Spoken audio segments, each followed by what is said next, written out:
नमस्कार दोस्तों, कैसे हैं आप। आज हम सभी एक दूसरे को गुरु पूर्णिमा की बधाई दे रहे हैं। आपको भी बहुत सारी शुभकामनाएं। लेकिन प्रश्न ये और हम सब के मन में आता है कि क्या गुरु होने चाहिए, और अगर हैं तो फिर कैसे वो हमारा कल्याण करते हैं, क्या हमें उनसे पूछना चाहिए। तो जवाब आज की इस वीडियो में।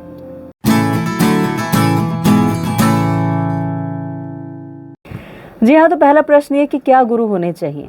अब देखिए, हम एक बच्चे को स्कूल भेजते हैं क्योंकि वहीं से उसे सारा ज्ञान मिलता है। ऐसा तो नहीं करते ना कि हम उसे घर में सारी किताबें लाकर दे दें, पीएचडी तक की, और उसे कहें कि अपने आप पढ़ लो। तो उसे ज्ञान प्राप्त करने के लिए एक टीचर की आवश्यकता थी, जो कि गुरु है। अगर म्यूजिक सिखाना है तो भी एक गुरु चाहिए, क्रिकेट सिखाना है तो भी एक गुरु चाहिए। तो फिर जब आध्यात्मिकता की बात होती है तो फिर क्या गुरु नहीं चाहिए?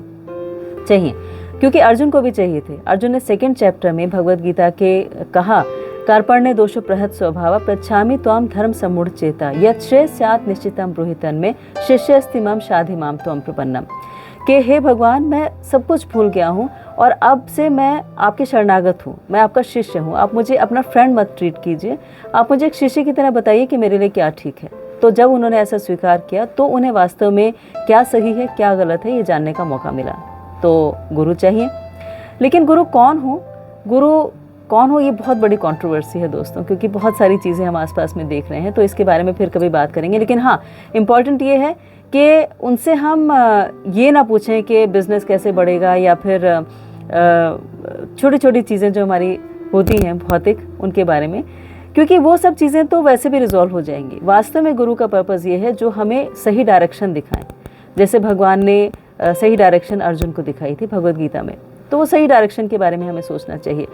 अब वो डायरेक्शन कई बार इमीडिएट मिल जाती है और कई बार बहुत समय लग जाता है। तो गुरु असली वो जो वेट करें उस शिष्य का, और उससे सही समय पर सही चीज़ बताएं, सही डायरेक्शन दें। मैं आपको एक छोटी सी स्टोरी सुनाती हूँ। स्टोरी है एक गुरु की, जो एक राजा के पास गए और राजा उन्हें अपना गुरु मानते थे, लेकिन ये सब आध्यात्मिकता, भगवान और ये सब में उनका कोई इंटरेस्ट नहीं था।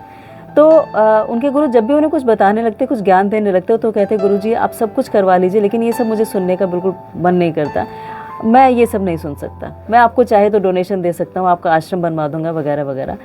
तो गुरु ने कहा, देखो मैं तो क्योंकि एक ऐसे ही रहता हूँ, मुझे किसी चीज़ की आवश्यकता नहीं है।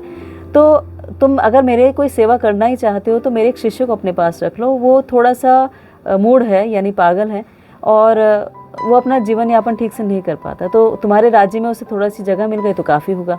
तो राजा ने कहा, चलो ये तो ठीक है, छोटी सी चीज़ है, ये तो मैं कर ही सकता हूँ।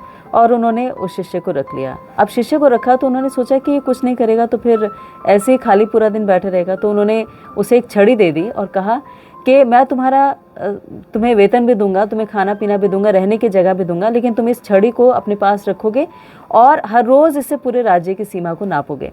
तो वो शिष्य ऐसे ही करने लगा।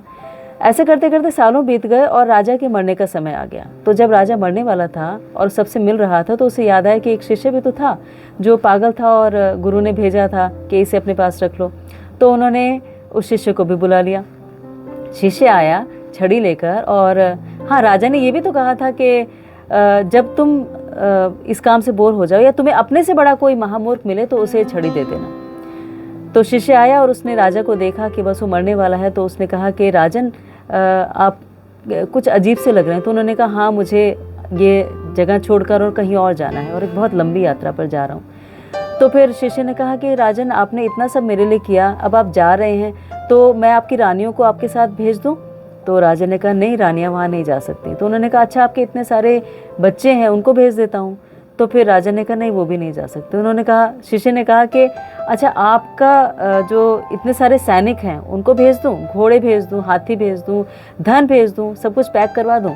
तो राजा ने कहा, तुम वाकई मूर्ख हो, क्योंकि मैं जहाँ जा रहा हूँ वहाँ पर कोई भी चीज़ नहीं जा सकती, एक सुई तक नहीं लेके जा सकता। तो फिर शिष्य ने कहा, आपने मुझे कहा था कि मुझसे बड़ा कोई महामूर्ख मिले तो मैं उसको छड़ी दे दूँ, तो ये छड़ी आप ले जाइए। तो राजा को बहुत गुस्सा आया। राजा ने कहा कि तुम पागल हो गया?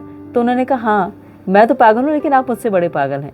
जब आपको पता था कि ये सारा जीवन जिसमें आप लगा रहे हैं उनमें से कुछ भी आपके साथ जाने वाला नहीं है, तो आपने उसकी तैयारी क्यों नहीं की जो साथ जाने वाला है?